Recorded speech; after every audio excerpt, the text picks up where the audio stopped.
అరే జగనన్న వచ్చింది ప్రచారంకి కాదురా, పెళ్లికి. కర్నూలులో ఒక పెళ్లి ఉందని వచ్చిర్రు. ఇంత జనాభేంద్ర నాయన. అయినా నువ్వు ఇంత జనాలు వచ్చినా నువ్వు ఓడిపోవడానికి కారణం ఏంటి తెలుసా? నిన్ననే రాహుల్ గాంధీ తీసిండు లిస్టు, ఈ కూటమిది కొడుకులది లిస్టు తీసిండు. మొత్తం ఒక్కనికి 4 ఓట్లేంది, ఒక్కనికి 4 ఓట్ల, ఒక పర్సన్కి 4 ఓట్ల. చూడు కూటమిది ఎట్లుందో. పోనీ ఒక్కనికి 4 ఓట్లు ఉందంటే వదిలేసాయి.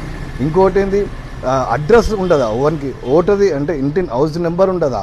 ఒక్క కాన్స్టిట్యున్సీలో 60 మందికి అడ్రస్లో ఒక్కొక్క ఇంటి అడ్రస్సే లేదు. మళ్ళీ అది వదిలేసాయి. ఒక సింగిల్ బెడ్రూమ్లో ఎంతమంది ఉంటారు? మా అంటే 10 మంది ఉంటారేమో, సరే 20 మంది ఉంటారేమో. ఒక సింగిల్ బెడ్రూమ్లో 80 మందా ఉండేది? 80 మెంబర్సా ఉండేది ఒక సింగిల్ బెడ్రూమ్లో?